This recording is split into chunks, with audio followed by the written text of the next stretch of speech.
సామెతలు 16వ అధ్యాయం 2వ వచనము. సామెతలు 16వ అధ్యాయం 2వ వచనం. ఒకని నడతలన్నీ వాని దృష్టికి నిర్దోషములుగా కనబడును. యెహోవా ఆత్మలను పరిశోధించును. ప్రేమనులారా, యేసు ప్రభు ఈ లోకాల్లోకి వచ్చినప్పుడు ఆయనకి మేజర్ ప్రాబ్లము బయటోళ్ళ కంటే ఎక్కువగా అబ్రహాము సంతానంతో ఉండే. మనందరికీ తెలుసు ఆ విషయం. ఫర్సేలతో సద్దెకీయులతోనే ఆయనకి ఎక్కువ ప్రాబ్లం ఉండేది. ఎందుకు? వారి దృష్టిలో వాళ్ళు చాలా నీతిమంతులు. వారికున్న అవగాహన ప్రకారం వాళ్ళకి మోషే అనే ధర్మశాస్త్రం ఉంది. వారికున్న అవగాహన ప్రకారం వాళ్ళు వారానికి 2 సార్లు ఉపవాసం చేసేవారు. మీరు మత్తయి సువార్త 23వ అధ్యాయంలో చూస్తే యేసుప్రభు వాళ్ళని తిట్టకుండా తిట్టినట్టు మనం గమనిస్తాం. అయితే ఇక్కడ నేను చెప్పాలనుకుంటున్నది ఏంటంటే, విశ్వాసంలో మనం ఎదుగుతున్నప్పుడు సాతాను మన జీవితాలలో ఉపయోగించే ఒక వెపన్ ఏంటి అంటే స్వనీతి, సెల్ఫ్ రైచియస్నెస్. ఒకసారి చూడండి, రోమీలకు రాసిన పత్రిక 10వ అధ్యాయం 3వ వచనము. రోమీలకు రాసిన పత్రిక 10వ అధ్యాయం 3వ వచనం. ఏలైనగా వారు దేవుని నీతిని ఎరగక తమ స్వనీతిని స్థాపింప అనుకొనిచు దేవుని నీతికి లోబడలేదు. చూడండి, ప్రేమ చాలా మందికి ఉంటుంది అనమాట. మీరు గమనించినట్లయితే కొంతమంది మనుషుల జీవితాలలో మీరు ఇవన్నీ కూడా ప్రేమలో నేను విశ్వాసుల గురించే నా ప్రాక్టికల్గా రెగ్యులర్గా నేను గమనించినది ఏంటంటే, ఒక పాయింట్ వచ్చిన తర్వాత మనకు లోపల ఒకలాంటి స్వనీతి వచ్చేస్తుంది అనమాట. నాకు తెలిసినంత వేరే వాళ్ళకి తెలియదు, వేరే వాళ్ళంతా వేస్ట్, నేను కరెక్ట్, వేరే వాళ్ళకి అంత అవగాహన లేదు, అంత ఐడియా లేదు. ఇంకొంతమందికి ఎట్లుంటుంది అంటే, పాస్టర్కి కూడా ఐడియా లేదు, మాకే అంత ఎక్కువ ఐడియా ఉంది అనే కెపాసిటీ కలిగిన వాళ్ళు ఉంటారు అన్నమాట. ప్రేమనులారా, ఎన్నోసార్లు మన జీవితాలలో ఈ స్వనీతి నాశనానికి ముందు వస్తుంది. యూదులను మీరు గమనించినట్లయితే వాళ్ళు మెస్సయ్యని గుర్తుపట్టకపోవడానికి కారణం ఏంటంటే వారి స్వనీతి. వారు లేఖనంలో వెతుకుతున్నారంట, కానీ వాళ్ళకి యేసుప్రభు కనిపించట్లేదు. ఈరోజు మన జీవితాలలో కూడా, యేసుప్రభుని వెంబడిస్తున్న మన జీవితాలలో కూడా ఎక్కడైనా స్వనీతి ఉందా? మనం ఇతరులని ఎటువంటి దృష్టితో చూస్తున్నాము, ఇతర సేవకులను ఎటువంటి దృష్టితో చూస్తున్నాము, ఇతర సహోదరులను ఎటువంటి దృష్టితో చూస్తున్నాము, ఇతర విశ్వాసులను ఎటువంటి దృష్టితో చూస్తున్నాము, మనల్ని మనం ఎటువంటి దృష్టితో చూసుకుంటున్నాము. ప్రేమలో ఒక మాట అంటున్నాడు పౌలు, చూడండి, ఫిలిప్పీలకు రాసిన పత్రిక 3వ అధ్యాయం 4వ వచనము 4 నుండి 6 వచనాలు. ఫిలిప్పీ 3వ అధ్యాయం 4 నుండి 6 వచనాలు. కావలేనంటే నేను శరీరమును ఆస్పదం చేసుకొని వచ్చును, మరి ఎవడైనాను శరీరమును ఆస్పదం చేసుకొని దలిచిన ఎడల నేను మరి ఎక్కువగా చేసుకొని వచ్చును. 8వ దినంన సున్నతి పొంది తిని ఇశ్రాయేలు వంశవాడనై బెన్యామీను గోత్రంలో పుట్టి హెబ్రీల సంతానమైన హెబ్రీయుడనై ధర్మశాస్త్ర విషయము పరిసయుడనై ఆసక్తి విషయము సంఘమును హింసించువాడనై ధర్మశాస్త్రముల వలన నీతి విషయము అనింద్యుడనై ఉంటుని. అయినను ఏవి నాకు లాభకరమై ఉండెనో. పాల్ అంటున్నాడు అక్కడ ఏమన్నా తెలుసా, నేను కంపేర్ చేసుకొని నా స్వనీతిని కనుక నేను చూసుకోవాలి అనుకుంటే నాకు చాలా క్వాలిటీస్ ఉన్నాయి. ఎందుకు? గమాలియల్ కింద నేను ట్రైన్ అయినాను. ఎందుకు? నేను ఫస్ట్ ఆఫ్ ఆల్ ఇంకొకటి తెలుసా మీకు, Paul was a citizen of Rome. ఆ కాలంలో రోమన్ సిటిజన్షిప్ పొందాలంటే Paul by birth is a citizen. ఎట్లయితే ఈ కాలంలో మనకు యుఎస్ సిటిజన్ కోసం ప్రజలు ప్రాకులాడుతున్నారో, అలాగో ఆ టైంలో రోమన్ సిటిజన్ కోసం ప్రజలు ప్రాకులాడుతున్న సమయంలో by birth Paul was a Roman citizen. అంతేకాదు, ఆ బెన్యామీన్ గోత్రం వాడు, గమాలియల్ కింద నేర్చుకున్నాడు, 8వ దినంలో సున్నతి పొందినవాడు, ఫరిసేయుడు, ఆయనకి వాక్యంలో ప్రావీణ్యత ఉంది. కానీ వాటన్నిటినీ కూడా దాని తర్వాత వచనాలలో ఏమంటాడంటే, I consider all this as worth nothing. ఎందుకు నేను ఇది చెప్తున్నానంటే, ప్రేమనులారా, రెగ్యులర్గా మన జీవితాలలో ఎక్కడైనా స్వనీతి ఉందా?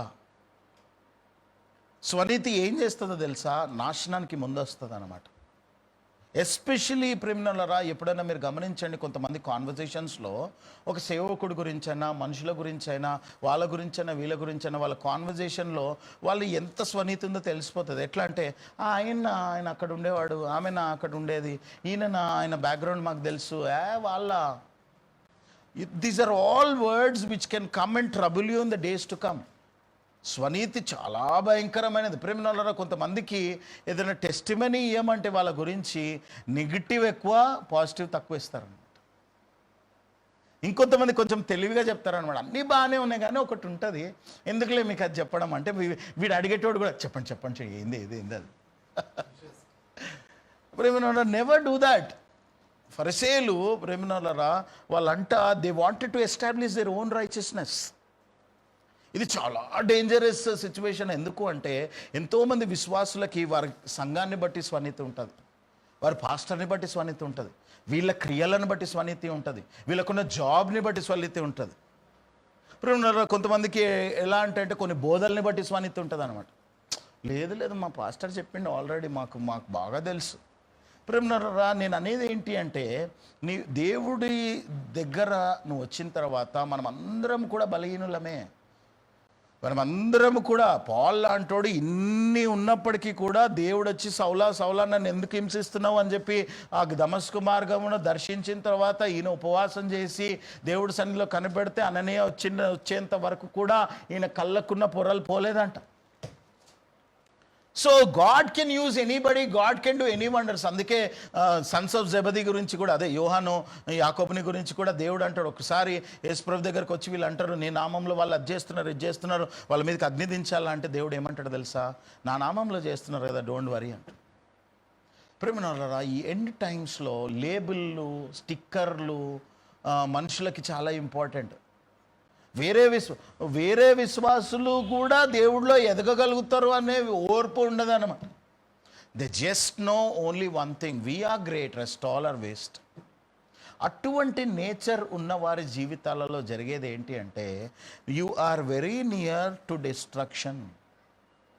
నాశనానికి చాలా దగ్గరలో ఉన్నాం అనమాట. కొంతమంది బలహీనులను చూసి వీళ్ళకి ఏం తెలియదులే అనుకునే పరిస్థితి అన్నమాట. కానీ బైబిల్ సెలవిస్తుంది ఏంటంటే యేసుప్రభువే సర్వెంట్గా మన కోసం వచ్చిందంట. ఇంకోటి ఏంటో తెలుసా, పాస్టర్లకు కూడా ఇది ఉండడానికి వీల్లేదు. అందుకే పాస్టర్ ఇంకొక పేరేంటి, సర్వెంట్ ఆఫ్ గాడ్. ప్రేమనోళ్ళరా ఈరోజు దేవుడు నీతో మాట్లాడుతాను. ఇంకొక వచనం కూడా చూడండి, లూకా సువార్త 18వ అధ్యాయం 9వ వచనము. లూకా సువార్త 18వ అధ్యాయం 9వ వచనము.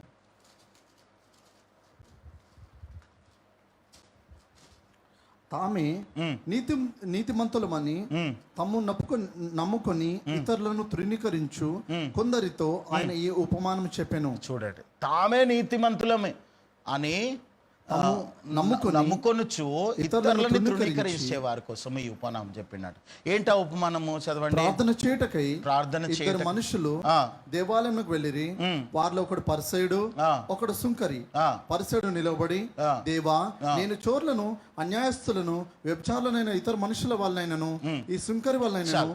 ఇక్కడ సందర్భం మీరు గమనించినట్లయితే ఇద్దరు వెళ్ళినరు, ఇద్దరు ప్రార్థన చేస్తున్నారు. కానీ ఒక వ్యక్తి ఏమో ఆయనకు చేసిన క్రియల్ని బట్టి, ఆయన చేసిన దాన్ని బట్టి కంపేర్ చేసుకొని ప్రేయర్ చేస్తున్నాడు. ప్రియులారా ఈరోజు నీ జీవితంలో, నా జీవితంలో self righteousness is a very dangerous thing. కొంతమంది పాస్టర్ దగ్గరకు వచ్చినప్పుడు కూడా అది చెప్తారా లేదా అని ఆలోచిస్తున్నప్పుడు బ్రదర్ మీరు చెప్పారు అంటే మీరు రైట్ అంటారు. నిజంగా I had those experiences in this 20 years. In this 20 years 22 years అనుకోండి. ఈ 22 yearsలో I would have seen so many people అనమాట. సరే ఏదో చేస్తా అన్నారు కదా, చేయండి. అందరితో చేయించినాం బ్రదర్, ఇంకా మీరు ఒక్కరే మిగిలిన, మీరు కూడా చేయండి, ఏదో ఒకటి అవుతుందేమో. These are all related to not just pride but self righteousness అని. ఇంకొంతమంది ఎట్లుంటారు అంటే 1960sలో బ్రదర్ మా తాత, మా ముత్తాత వాళ్ళ ముత్తాత, నువ్వు నీ సంగతి చెప్పయ్యా. ఐఎమ్ నాట్ సెయింగ్ మీ తాత గ్రేట్ కాదని నేను అనట్లేదు, కానీ నువ్వు నీకు వచ్చిన దానికి, నీకు ఉన్న నీడికి వాళ్ళని ఎందుకు చెట్టు పేరు చెప్పుకొని ఎందుకు కాయలు అమ్ముకునేది? Why don't you humble yourself? నికోదేమి తగ్గించుకోకపోయింటే ఏమయ్యేది? He humbled himself. నతానియేలు తగ్గించుకోకపోయింటే ఏమయ్యేది? ఏం కాకపోతుండే. ఆయన ఫరిసయుడు, ఆయన శానిడ్రన్లో మెంబరు, ఆయన టాప్ మోస్ట్ నీతిమంతుడు. యేసుప్రభే టైటిల్ ఇచ్చిండి ఈయనకి, నతాలే లాంటి నీతిమంతుడు నేను చూడలేదు యూదులలో అని. కానీ ఈ హంబల్డ్ హిమ్సెల్ఫ్. ప్రేమనులారా, స్వనీతి మన జీవితాలలో వచ్చినప్పుడు జరిగే 3 విషయాలు చెప్పి నేను క్లోజ్ చేయాలి. స్వనీతి వచ్చినప్పుడు జరిగేది ఏంటంటే దేవుని ప్రత్యక్షత ఆగిపోతుంది. 1, దేవుడు ప్రత్యక్షత అంటే ఏంటి? దేవుడు మాట్లాడాలనుకుంటున్నా మాట్లాడాడు. దేవుడు మాట్లాడాలనుకున్నా మాట్లాడలేడు. ఎందుకంటే you are already filled with so many things. రెండోది జరిగేది ఏంటో తెలుసా? నువ్వు గర్వంలోకి వెళ్ళే ఛాన్స్ ఉంటుంది. ఒకసారి చూడండి, సామెతలు 20:9. సామెతలు 20:9.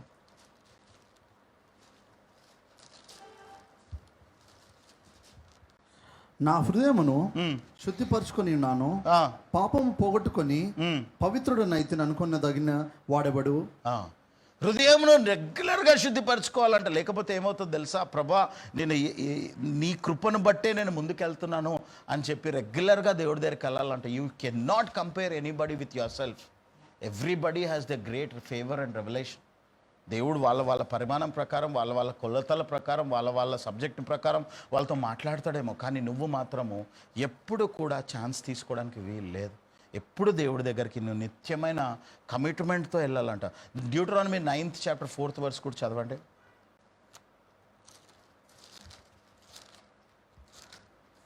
నీ దేవుడైన యెహోవా నీ ఎదుట నుండి వారిని తొలివేసిన తర్వాత నేను ఈ దేశంను స్వాధీనపరుచుకున్నట్లుగా యెహోవా నా నీతిని బట్టి నన్ను ప్రవేశపెట్టనని అనుకునవద్దు. చూడండి, నీకున్న ప్రతి బ్లెస్సింగ్ని బట్టి you should never think that it is because of your righteousness, it is only the favour of the Lord. ఇజ్రాయేలీలతో మోషే చెప్తున్న మాట అది. ఫస్ట్ ఆఫ్ ఆల్ ఏం చెప్పినా నేను, స్వనీతి వచ్చిందనుకోండి దేవుని ప్రత్యక్షత ఆగిపోతుంది. రెండోది గర్వం వచ్చేస్తుంది. మూడోది ప్రేమనులారా, నీ కళ్ళ ముందరనే దేవుడి కార్యాలు జరుగుతున్నా నువ్వు గుర్తుపట్టలే. ఈ 3 విషయాలు యూదుల జీవితంలో జరిగినాయి. ఏ పాయింట్కి వచ్చేసిందంటే స్వనీతిలో నుండి నీతిమంతుడిని రాళ్ళు తీసుకొని కొట్టాలనే పరిస్థితికి వచ్చి యేసుప్రభుని ఎన్నోసార్లు వాళ్ళు రాళ్ళు తీసుకొని కొట్టాలని ప్రయత్నం చేశారు. కానీ యేసుప్రభు జ్ఞానవంతుడు గనక, వారి హృదయంలో ఏముందో తెలుసు గనక తన మార్గమున వెళ్ళిపోయాను అని ఉంటుంది యోహానులో. బ్యూటిఫుల్ వర్స్ అది. అంటే స్వనీతి ఎక్కడికి తీసుకొచ్చింది అంటే యేసుప్రభుని సిలువ మీదకి యూదులే అప్పగించినట్లుగా. పైలట్ ఏమంటున్నాడు, పిలాతు ఏమంటున్నాడు, మీరు అట్లా చేయడానికి వీలు లేదు, కావలిస్తే బరబ్బాకి బదులు నేను యేసుప్రభుని విడుదల చేస్తా అంటే వద్దొద్దు, మాకు యేసుప్రభు అవసరం లేదు, మాకు బరబ్బాని విడుదల. అంటే వాళ్ళ కళ్ళ ముందర మెస్సయ్య అని వాళ్ళు భ్రమతో దూరం చేసుకునే పరిస్థితి వచ్చిందనమాట. ఒకటి, దేవుడి ప్రత్యక్షత ఆగిపోతుంది. రెండోది గర్వం వచ్చే ఛాన్స్ ఉంటుంది. మూడోది నీ కళ్ళ ముందర అద్భుతాలు అర్థం కావు. చివరిది 4వది యాడ్ చేసుకోవచ్చు, నాశనం వస్తుంది. ప్రేమనులారా, యేసుప్రభు శిలువ మీద ఈ పాపం నాకు సంబంధం లేదు అని చేతులు కడుకుంటున్న టైంలో పైలట్ వీళ్ళు ఏమన్నారు? ఆ శిక్ష మా మీదకి, మా పిల్లల మీదకి. ఎంత భయంకరం చూడండి. థ్యాంక్ గాడ్ యేసుప్రభు వీరు ఏం చేస్తున్నారో వీళ్ళకి తెలియదు కనుక వీరిని క్షమించనే మాటను ఉపయోగించకపోయింటే వీళ్ళ పరిస్థితి ఏమయ్యేదో ఆలోచించాం.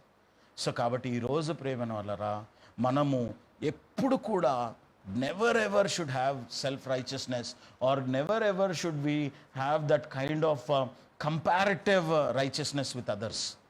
అట్లా కాకుండా మనం సాత్వికులం, దీన మనసు గలవారంగా.